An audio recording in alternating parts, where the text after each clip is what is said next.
Hi, let me show you how you can deploy software from a centralized location using SystemLink. Let's deep dive into the demo. What you can see in the screen is actually all of the systems that are connected to my SystemLink server.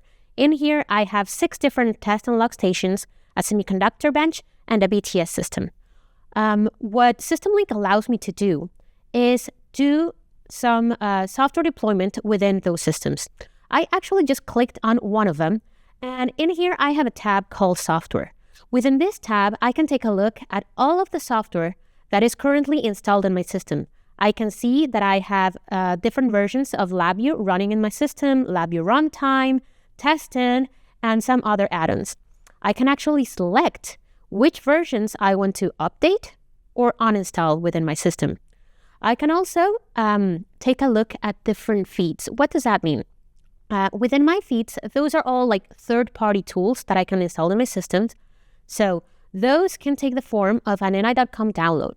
If I have a third-party device or a different vendor, I can actually select that specific driver and I can add it into my system all remotely. I can update it as well, and I can just apply all of that configuration into my system.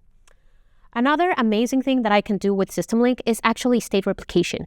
Once I am really happy the way that a test station looks, I can generate a brand new state from that specific computer and actually install it in any other device that I choose.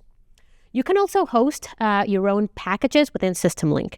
That means if you have any LabVIEW software, let's say you have Voltage Test 1.0, you can actually build that leveraging our package builder from NI package builder. Here it is.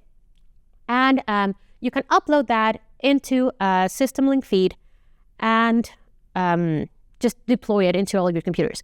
What that helps you do is just make sure that you have the right software in the right tester at the right time, saving you a lot of time and saving you a lot of retesting that could be caused by having the incorrect software within the system. If you have a closed environment, SystemLink can be hosted on-prem or on the cloud, which means that you can just select a specific set of software tools that are pre-approved, and then you can deploy software from that centralized location with only those specific set of software tools. Thank you for watching.